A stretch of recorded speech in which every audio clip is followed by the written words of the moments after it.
তাহলে ওই হিংস্র পশুরা মানে ওনাকে কোনো হানি করতো না, মানে চলে যেত দীক্ষা নেব। তো উনি ওনার আরাধ্য দেব শিবকে উনি বারবার স্মরণ করছেন আর বলছেন যে আমি গুরু দীক্ষা নিতে চাই, আমি গুরু দীক্ষা নিতে চাই, তুমি আমাকে গুরু দীক্ষা দাও।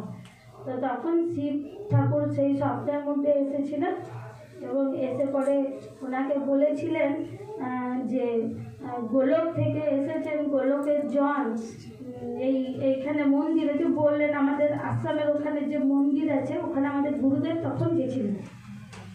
তো বলছেন উনি গোলক থেকে এসেছেন, তো তুমি ওনার কাছে গিয়ে তুমি দীক্ষা নাও।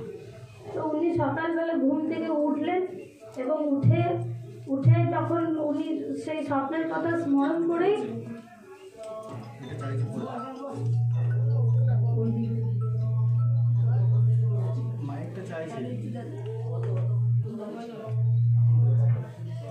তো গুরুদেবের কথা মানে ওই যে বলেছেন যে ওখানে ওই মন্দিরের মধ্যে এসেছেন।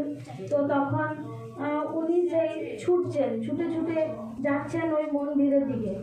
তো ছুটে ছুটে গিয়ে যখন মন্দিরের কাছাকাছি চলে এসেছেন তখন দেখছেন যে আমাদের গুরুদেব তখন ওখানে মন্দিরের মধ্যে মানে হরিনাম করছিলেন, মানে হাঁটাচলা করছিলেন। তো উনি একটু দূর থেকে যখন গুরুদেবকে দর্শন করলেন এবং দর্শন করে উনি গুরুদেবের মানে যখন হৃদয় মানে বুকের দিকে যখন তাকিয়েছেন তখন ওখানে